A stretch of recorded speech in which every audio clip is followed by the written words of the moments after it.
20-minute drive away, and he claimed he knew a secret recipe for the best margaritas in the entire world. Would Carrie like to come over and have some? That's where her memory begins to blur, which is why Carrie deduces with horror that she has been drugged. She can recall the rest of the night only in vague, dream-like snippets. She remembers stumbling into the front seat of the man's forest green SUV. She remembers gripping his shoulder for support as she tottered along the beach behind his house. She remembers collapsing, loopy and exhausted, onto his couch. But how did she end up in the shower? Her breathing quickens as she tries to formulate a plan. If she can just stop her head from spinning, if she can just make her muscles work again, she can step out of the shower. She can get dressed. She can go home. But Carrie doesn't get the chance. The bathroom door opens, and in walks the man from the bar. He strips off his white linen shirt and board shorts, pulls back the shower curtain, and steps in behind Carrie, brushing his nude body up against hers. Carrie gasps. She's filled with nausea and fear. She goes rigid from head to toe. "Feels good, huh?" he says, nuzzling Carrie's neck and sliding his hands along her thighs and up to her bare breasts. No, it doesn't feel good, Carrie thinks. Stop, please. No, stop.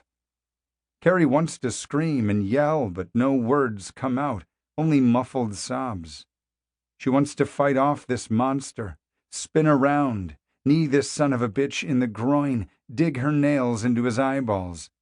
But she just stands there in the running water, frozen, dazed, helpless to speak up or resist, praying for this nightmare to end as the man pushes himself inside her.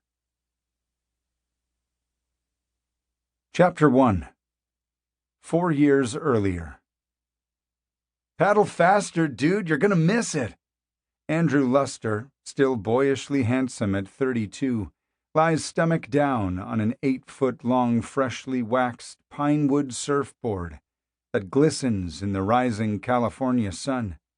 His arms are churning the water like a pair of twin-engine propellers. Behind him, a massive wave is surging, and he's determined to catch it. Heeding his friend's words, Andrew pumps his arms harder. A salty sea mist stings his eyes. His shoulders start to burn, but he doesn't let up.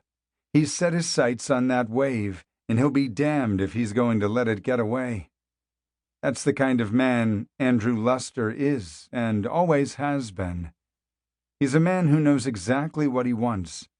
A man used to getting exactly what he wants, no matter the cost. Soon the wave begins to swell. Andrew leaps up onto his board in a squatting position. As the water crests, he stands upright, turns sideways, and feels himself picking up speed. "Yeah," he shouts. He pumps his fist, savoring the thrill. "Hell yeah!" But Andrew's joy is short-lived. Without warning, his board jerks.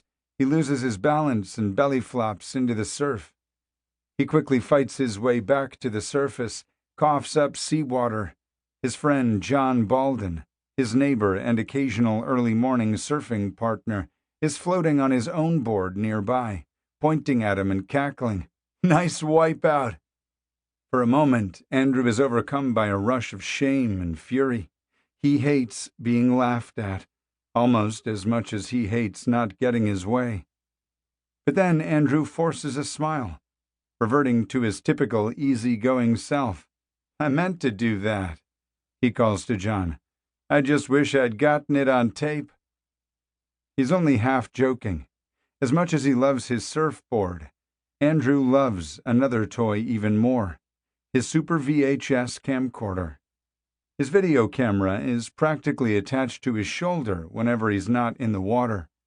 He films snippets of his daily life, documents his travels, interviews his friends, constantly. He especially likes turning the camera on himself. Some might call this habit odd, eccentric, narcissistic.